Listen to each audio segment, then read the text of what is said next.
Welcome to the Audible presented by Trader Joe's. I'm Stuart Mandel, joined by Bruce Feldman and Ralph Russo. This was going to be our Big 12 win totals episode, but we woke up here on the West Coast on Monday morning to news involving one of the Big 12 schools, that being Texas Tech and Brendan Sorsby. A judge in Lubbock County has decreed that Brendan Sorsby, who bet on his own team many times, is eligible to play college football this season. Guys, we've talked about this story so many times on here, and I'll be honest, the last couple times, I kind of started to tune out because it was like, he's never going to play college football. Like, why are we going through all this? He's never going to play. Apparently, Ralph, our friend, the judge in Lubbock, says, yes, absolutely, he's going to play. Is this definitely going to happen? Is he definitely going to play? Is there going to be an appeal? How does this work? The NCAA can appeal from texting around. First of all, these injunctions tend not to get overturned. It's not without precedent that something would get overturned. But generally speaking, what a lawyer will tell you is often these things are tough to get overturned. And in this case, in getting texting around with some folks who have some involvement in this, they did not sound particularly optimistic. It was sort of like, we'll do whatever we can, but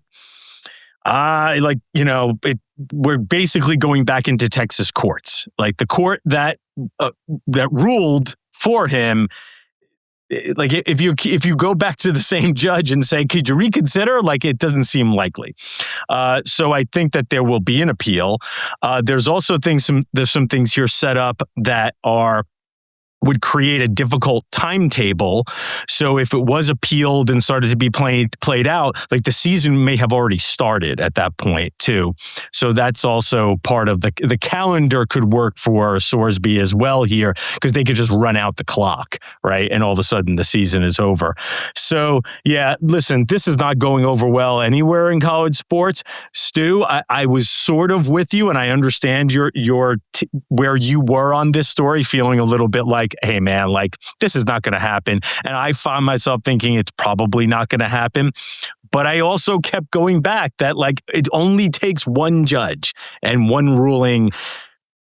And the ruling, again, like I don't see any legal, it's just weird. It's a weird ruling. It gives no real reasoning other than this penalty is too much of a penalty and it hurts Brendan. So a couple of things. I do want to point something out because Stu and I were talking about this a little bit. If you're an Iowa or Iowa State fan, you're going, hey, crazy. What the hell? There was guys who were banned for doing way less than Brendan Sorsby did. I want to read a statement that Kirby Hocutt, that's Texas Tech's AD, gave right after the injunction came down.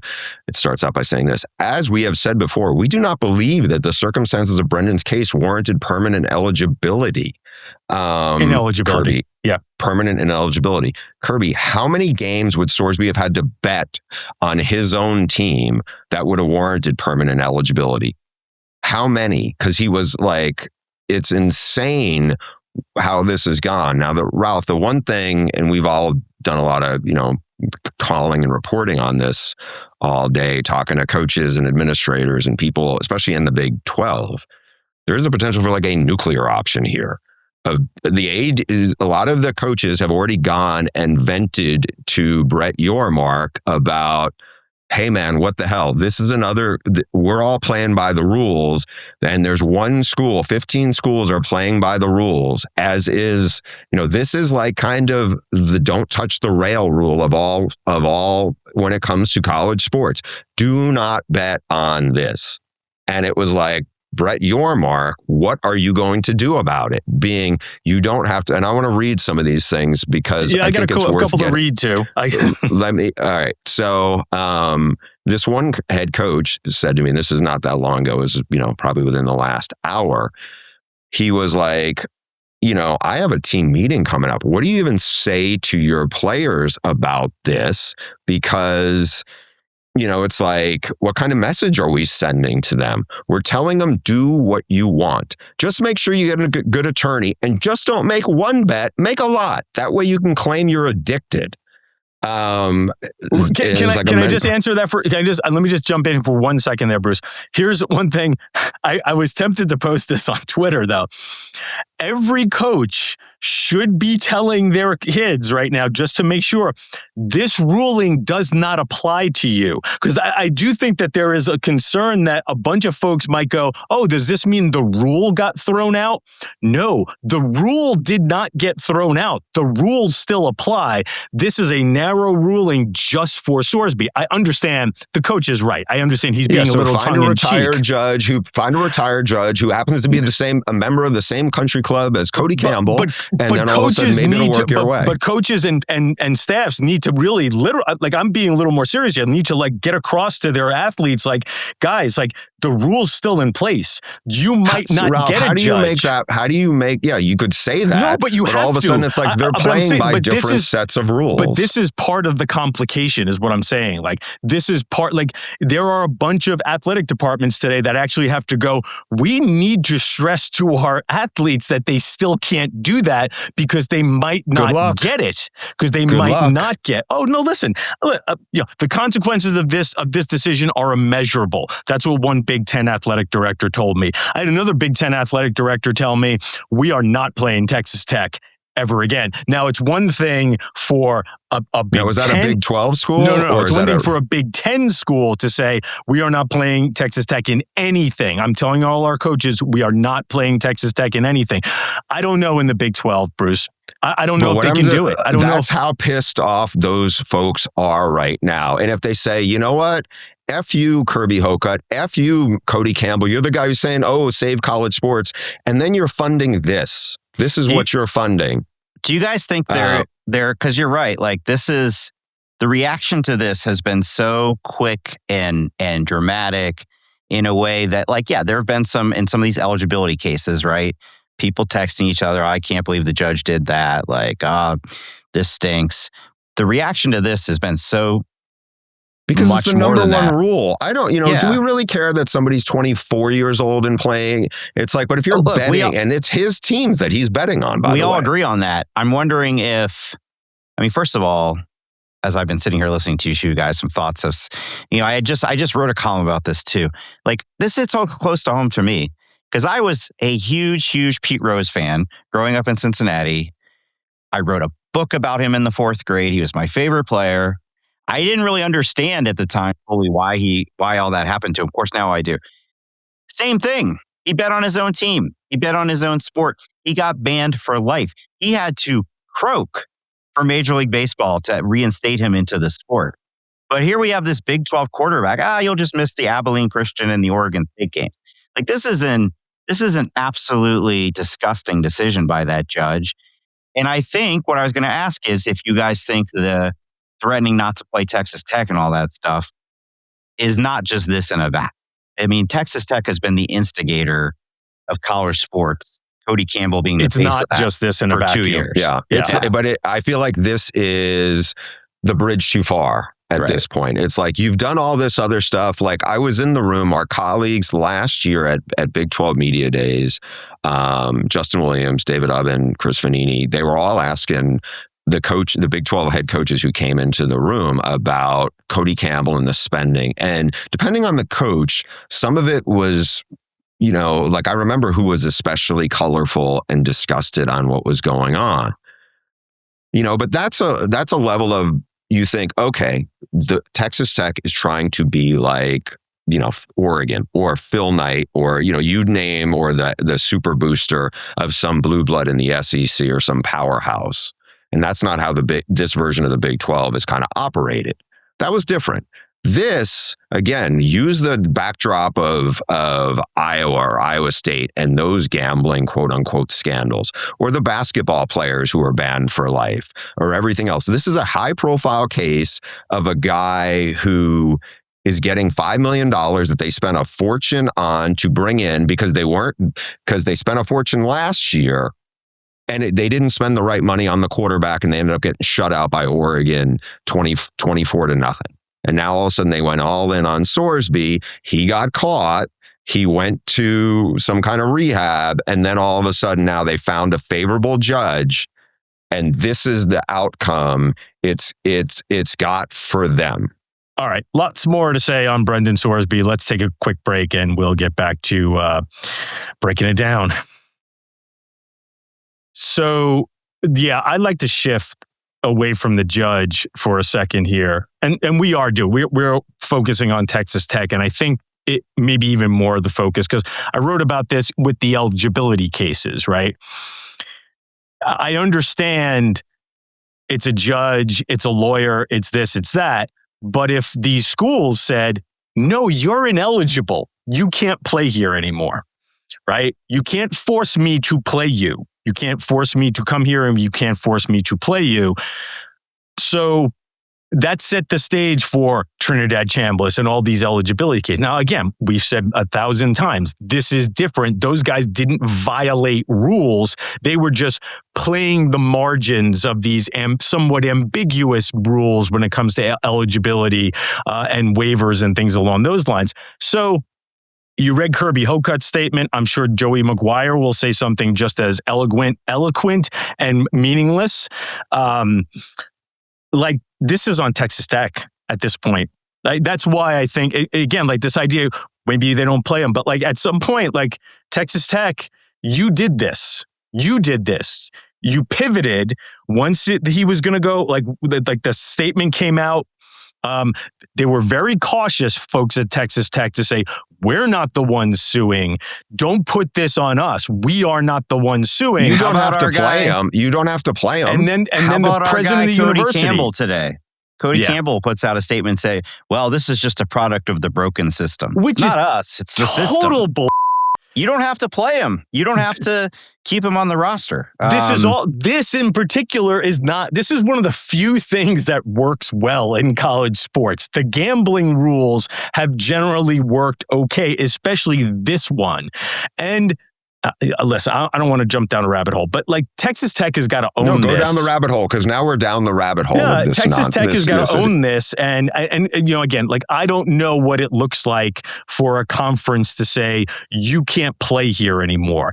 Does that violate the judge's order, and then all of a sudden you have the massive other lawsuit that you're facing and legal ramifications in Texas?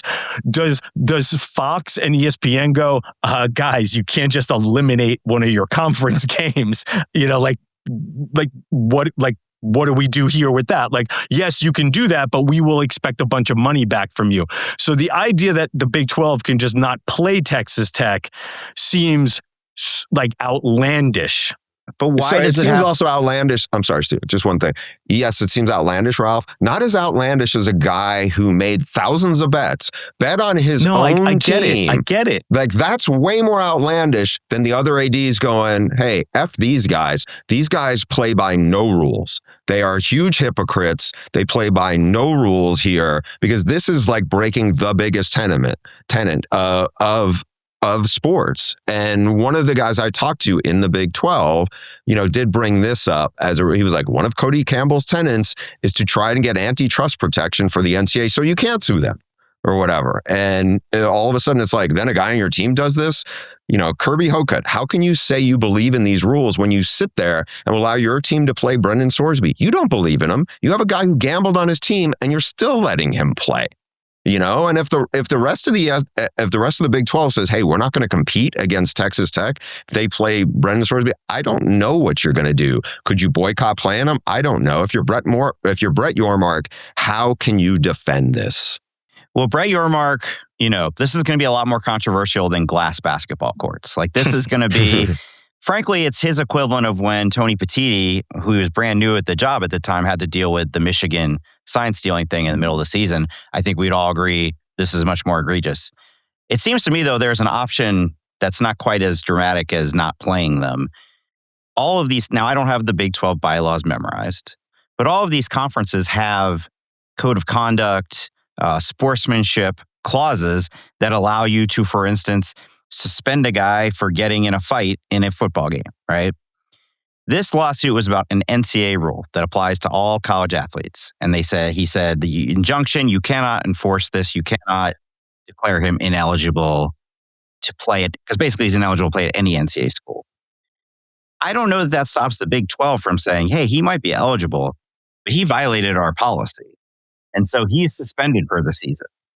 And that would be a way to appease the other schools without having to go to the drastic step of forfeits and whether that, and who knows if that would stand up in court, right? Who knows if that would stand up in court? Well, I don't know. I have no idea. Just at this point, I don't know if anything can stand up in court.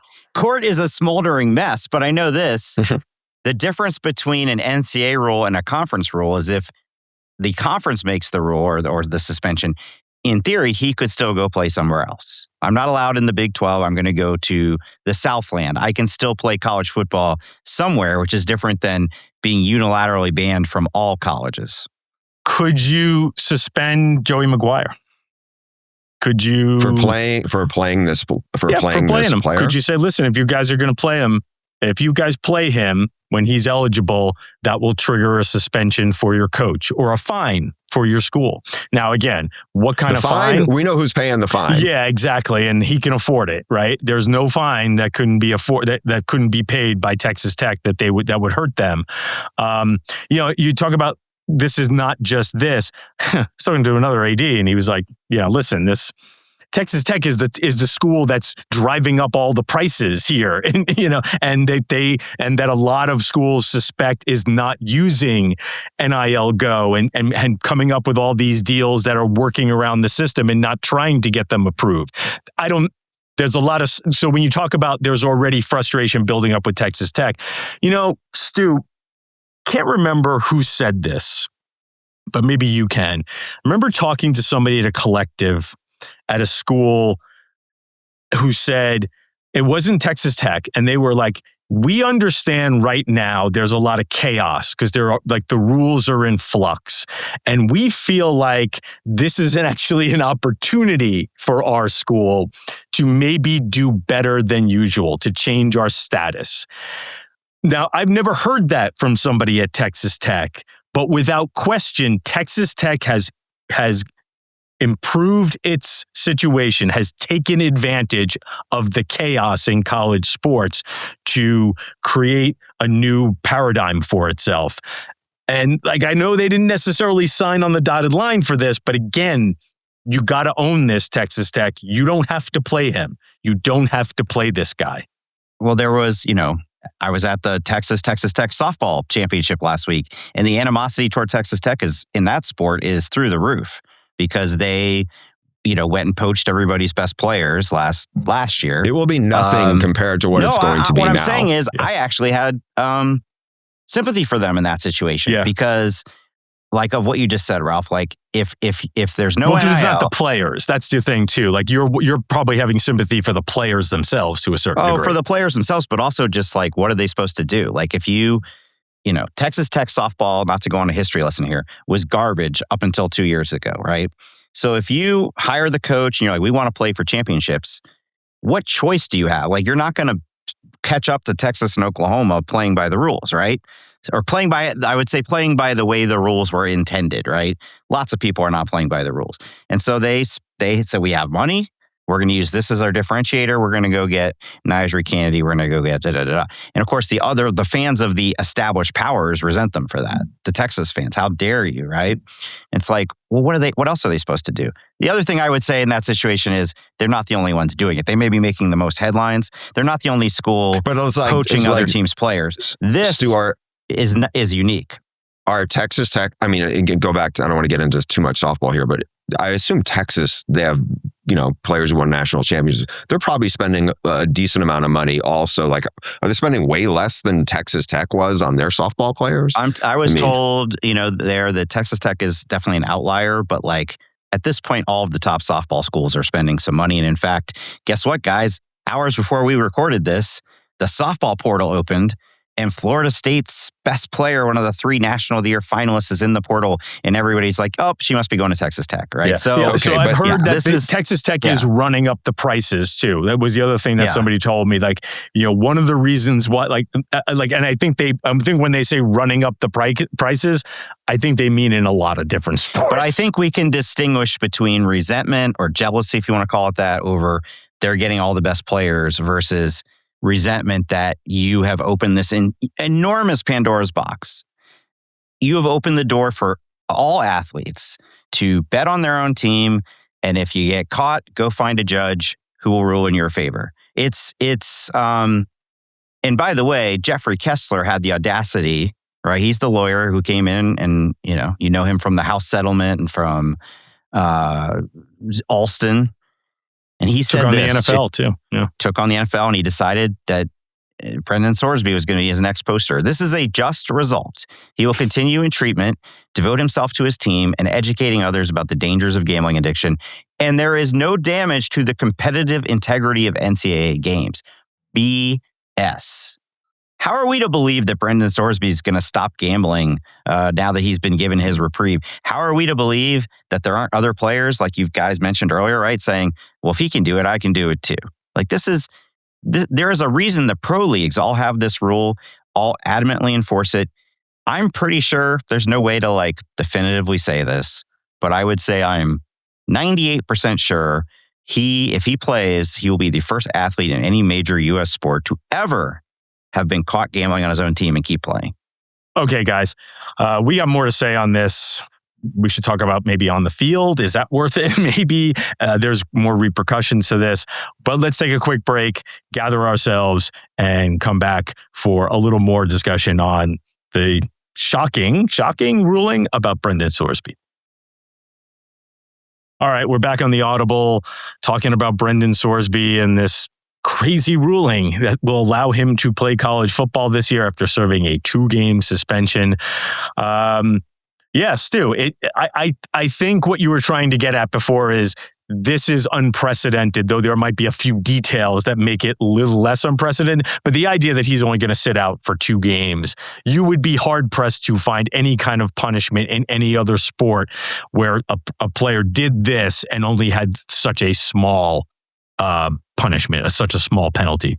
Egg on me for saying 98% because it only took us one commercial break to realize that Calvin Ridley, when he was on the injury list of the Falcons, bet parlays that included the Falcons. He was suspended for the entire next season, right? So he wasn't banned, but he was suspended for the entire next season, not 2 games. I'm sure that somebody's going to email us at theaudiblepod@gmail.com. You forgot about this guy but just having that minor punishment for gambling. I mean, I looked back up the remember the Iowa State stuff.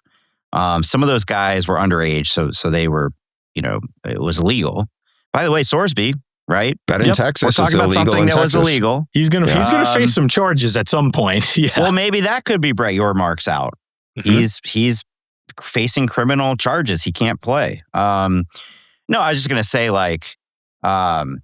Noah Shannon, if you remember him, pretty big name, starting defensive tackle for Iowa, got suspended for his whole final season for placing one bet, believed to be less than $100, one bet legally because he was of age on the Iowa women's basketball team. He missed the whole season. Right. And just a background on that, he was punished under the old rules. The NCAA tried to lighten up some of these rules when it comes to betting. Not this rule, not the betting on your own team in the games you are an active member of the roster. Not that. But some of the things like that. What they tried to create is, okay, you can't do this, but we're not going to suspend you for an entire season if you bet $20 or $50 on your own school, right? Now, but you are still subject to penalty. You could still lose games. I think the penalty might be 2 or 3 games now. Unfortunately, when he violated the rules, the old penalties were still in place. That's not excusing anybody, but I'm just trying to give people an idea.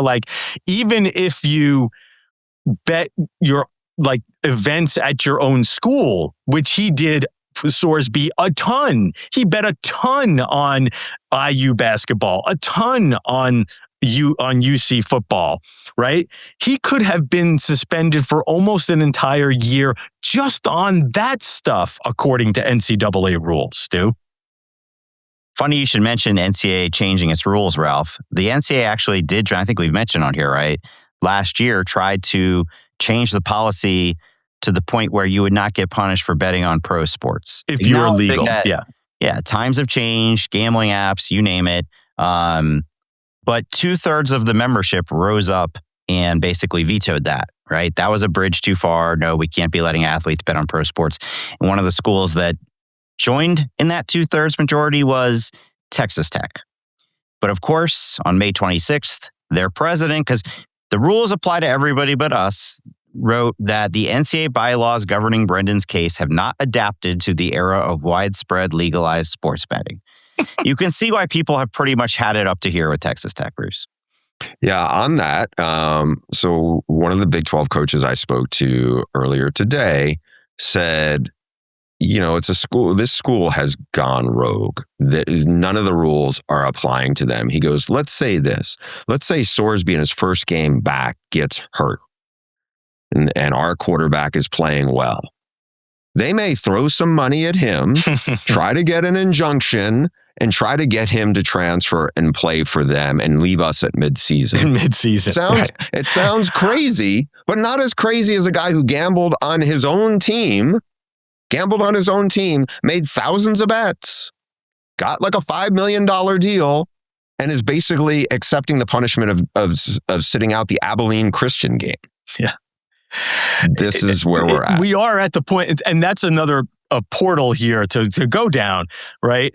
There is a feeling among folks in college sports is like, if this rule can't stand up, then none of them can. Right? Then we really are, like, again, because with the eligibility in some of these other cases, there was some ambiguity. You can make a legal argument based on restraint of trade and breach of contract, though breach of contract was mentioned in here too. And there was some murkiness that you could always point to in some of these other cases that at least sort of felt like, well, I can see it. I can understand the legal argument there. But this really does blow a hole in everything. And now, essentially, anytime, right, there are really no rules. I think you're getting to the point now where there really shouldn't be considered any rules. So the idea, I laugh about this idea of, well, no, you can't transfer during the season. There are clear and obvious rules about playing. You can't play for more than one team within a calendar season. But why not now?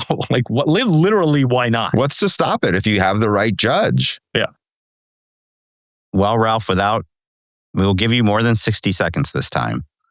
But would the Senate bill that came up last week address this, and would it, I saw some sentiment of that, well, if anything was going to get Congress to actually take this seriously now, that the NCAA needs an antitrust exemption, maybe it's this. I think it would, because with an antitrust exemption, you create rules that can't be challenged in court, right? And I think once an athlete steps into these rules, and now this of course, will go back to the other thing that's missing with college sports as opposed to professional sports is a collective bargaining agreement where the athletes sign off, right? Calvin Ridley couldn't sue because in his collective bargaining agreement, it said, you can't do this, dude, and you broke that. So, again, I don't find that to be a particularly compelling argument here for why Brendan Sorsby should be an exception. But the thing that college sports needs is an antitrust exemption and the ability to ward off these legal challenges. And I believe, again, without having passed the bar exam, that yes, an antitrust exemption would have created some legal shield that would have protected this from happening. Ralph, since you followed that case much closer than Stu and I mean, a lot of that stuff could make sense now as oh, that's a reason to do it. But if the people who are going to vote on it, if they don't see something as being that egregious or that much of a tipping point, it's not going to move them the way it's probably moved college football fans going, hey, this is insane. But this is something I think lawmakers can feel a little more. That's been one of the conversations behind the scenes, is that it's hard to make an argument that college football is in crisis when everybody seems to be making a lot of money and the games are really being watched and like we still show. So the eligibility thing was what Charlie Baker has said this. A lot of people around college sports, they were hoping that was a motivating factor for lawmakers because 27-year-old, 8th year seniors, we got to rein that in, right? And there was a path here for this bill to be a little more narrow, to focus on eligibility, transfer rules, an antitrust exemption that could provide legal shield from cases like this. And then all of a sudden, the bill became about the Sports Broadcasting Act and super leagues and pooling TV rights. And that has complicated the bill. And who was behind that? Oh, the Texas Tech booster, Cody Campbell, has been one of the major voices, along with a couple of private equity firms that have been pushing that. I don't know if that needed to be in this bill, but they got into the ears of a lot of lawmakers and convinced them that it did need to be in this bill because the Big Ten and the SEC are a big threat to do it Super League. So when we go back and talk about, well, would a bill will law take care of this? It probably would have, but the current bill that Cruz and Cantwell are pitching is not exactly what college sports was hoping for because it has this big complication in the middle of it that targets the SEC and Big 12 and Big 10. Can I ask you guys a question that's like, we've all covered the sport for over 2 decades. And I remember, not to speak for both of you, but for so long we thought of things a certain way where you'd kind of confuse rules and laws, right? The NCAA has rules. There's other things that are bigger than that are laws.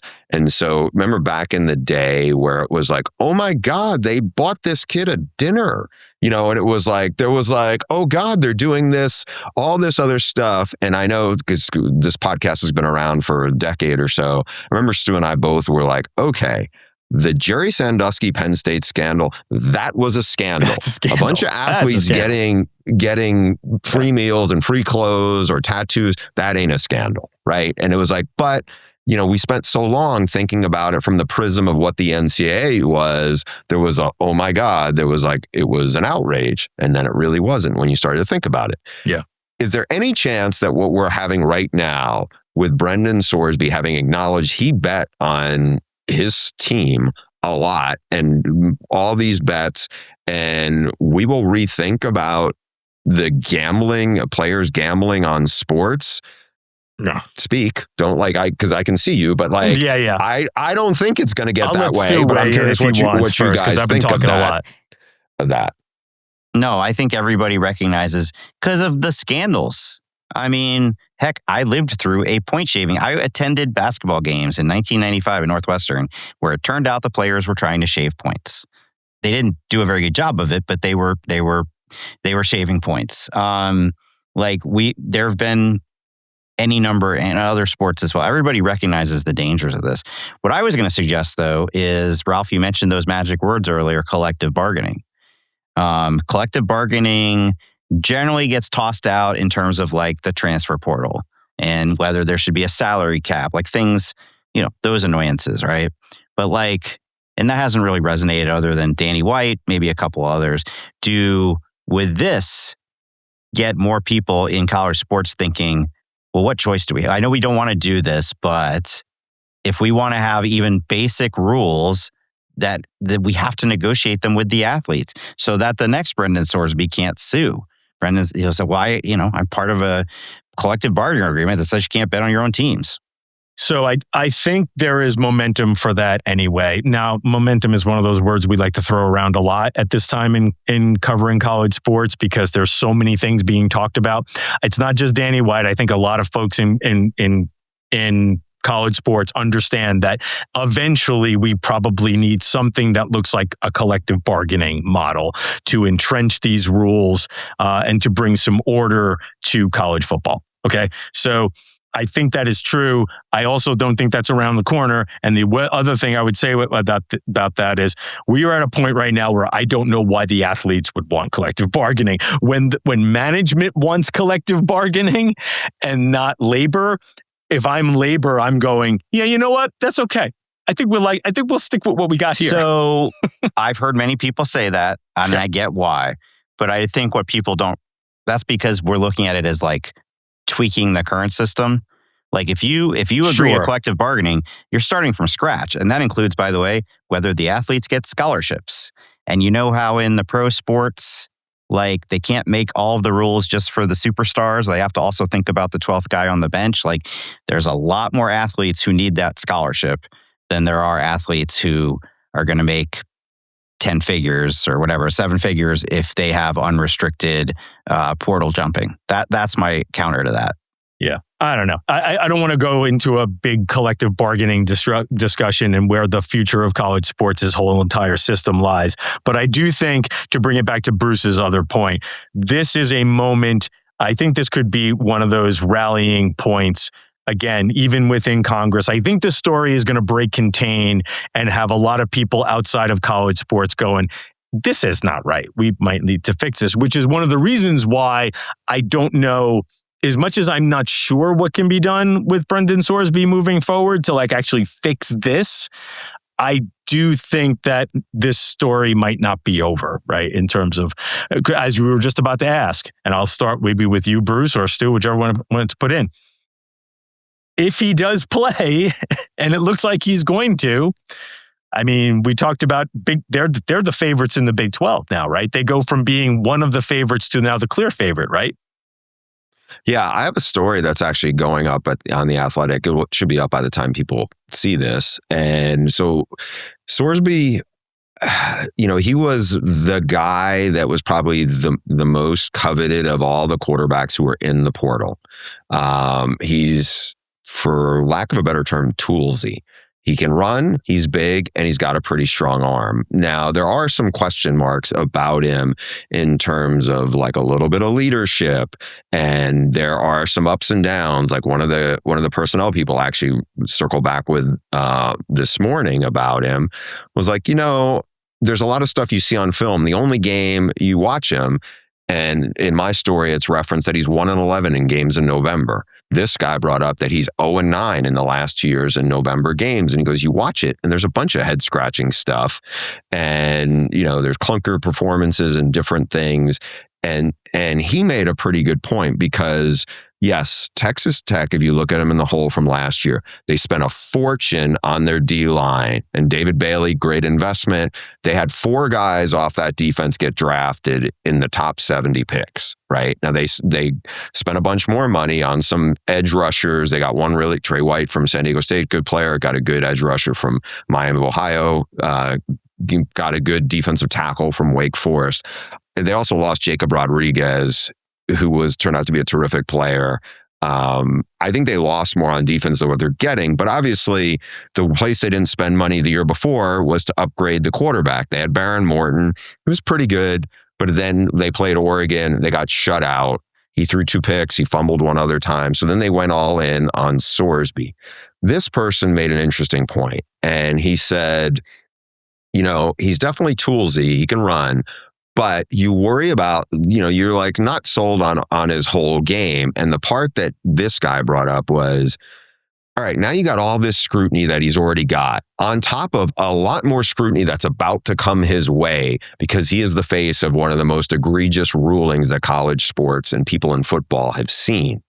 Now, how is he going to deal with that? And this guy said, this is probably not the most fair comparison, but like Deshaun Watson was a terrific quarterback in the NFL. And then all of a sudden, he had his off-field problems really attached to him. And then he was suspended for a while. He came back and he was not the same quarterback because a lot of that other stuff is now in your head and it's around you. And so how does Brendan Sorsby deal with being the quarterback? It's one thing, like Stu, I know you were just at go back to the softball, World Series and everything, like where that team was kind of a little bit wearing the black hat and embracing the villain. It's a lot different though through this prism of it. And now you're the face of a different level of it. And how does he deal with that? We don't know because, we'll find out, I guess, week 3 on a Friday night when they play against Houston. But if he's indeed going to be able to play and if this all comes together the way the judge has put out in the injunction. But I think that's the part we don't know, is how does all this other stuff that's going to be attached to him, how does he manage it? How does he play? Because again, this was a guy who was winless, the last 2 seasons in Big 12 play when the games matter most. Well, first of all, part of me is still thinking he doesn't play. I'm not sure how, but like just the level of intensity of the backlash, maybe. Anyway, even let's say he does. Yeah, I mean, Ralph, it doesn't make me think of Texas Tech as the Big 12 favorite. It actually makes me think that this could blow up in their face spectacularly. This is not just like the Texas Tech softball team being the villain was the villain in like a traditional, the New York Yankees are a villain kind of thing, right? Like this it's is on a way more smaller scale too. Yeah, and they don't get that much media attention. This is like people hate you, and think about what those road games are going to be like.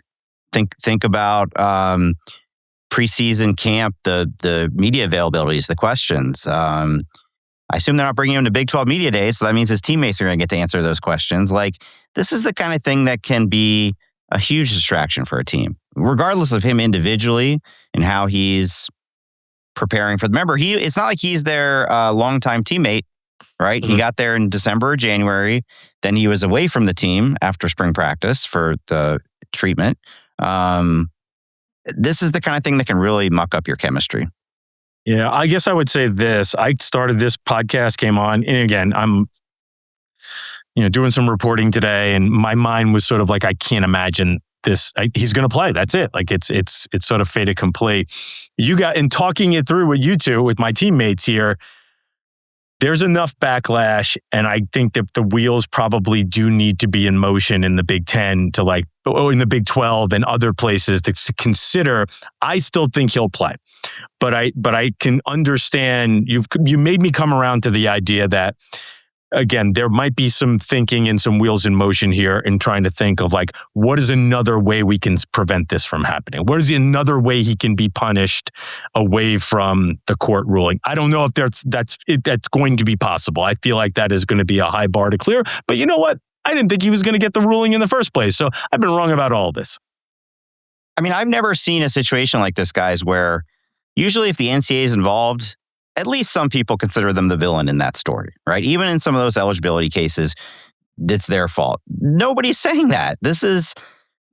I guess there's a few folks in Lubbock. Outside of Lubbock, I assume if you're a Texas Tech fan, you are trying to defend this and probably doing a really bad job, but you are trying to defend this. Nobody... I guess the Michigan thing, the sign stealing, was pretty unanimously against Michigan, outside of Michigan. But again, this is more serious. This has more severe consequences. And so for that reason, I'm with you, Ralph. I think, will the backlash be intense enough, especially in their own conference, to convince people to reverse course? Hey, even with Michigan, their coach got suspended for the 3 biggest games of the season. And the biggest games. That's what I was going to ask you guys. If the Big 12 had suspended him for 6 games, half a season, would you guys, I think there would still be a lot of pushback from that, just because of what, we talked about with all the other gambling cases of people getting essentially banned. But 6 games is way different than Abilene Christian and Oregon State. The problem is, Bruce, yes, I think that would feel better, but that's because the bar has been set so low, right? Correct me if I'm wrong, Ralph, this 2-game number, his lawyers made it up. That was what the lawyers said. Like, well, his lawyers put that in as a suggestion. What the lawyers said was, in their response to the NCAA, we will agree to a 2-game suspension if you allow the blah, blah, blah, blah. So the judge just picked it up and ran with that. I wonder why they even offered that up. They should have just said, you know what, screw it. We're going to sit him out of the first scrimmage that we have. Well, no, but I mean, again, I think the lawyers were trying to present a case to say like, oh, but he has. But it looks even more preposterous. Abilene Christian, and this isn't the Ken Simonton Oregon State team with Chad Johnson and Hushmanzada. Maybe this is our, as we're getting the hook sign here from our producer, maybe this is our best case scenario in a realistic manner. Maybe the Big 12 says we are going to tack on our own 3-game suspension on top of that. So now it's 5 games. And in that time, Will Hammond comes out and lights it up and becomes the Trinidad Chambliss, if you will. I know it's not quite exact, but basically, like, Brendan Sorsby just never ends up coming back because he lost his job. All right. On that note, in fitting language, we will come back for the next episode and do our Big 12 win totals. Oh, geez, the juxtaposition of that. Ouch. Not good. But none of the three of us are suiting up for any of these teams, though. Also, we are not encouraging you to place any bets this is a fun little exercise of, like, basically, who do we think is going to be better or worse than expected? We are not DraftKings or BetMGM or FanDuel, although we are using their lines. Darn it, we're hypocrites. We also will answer your mailbag questions in the next episode. Send your questions to theaudiblepod@gmail.com. We'll see you next time.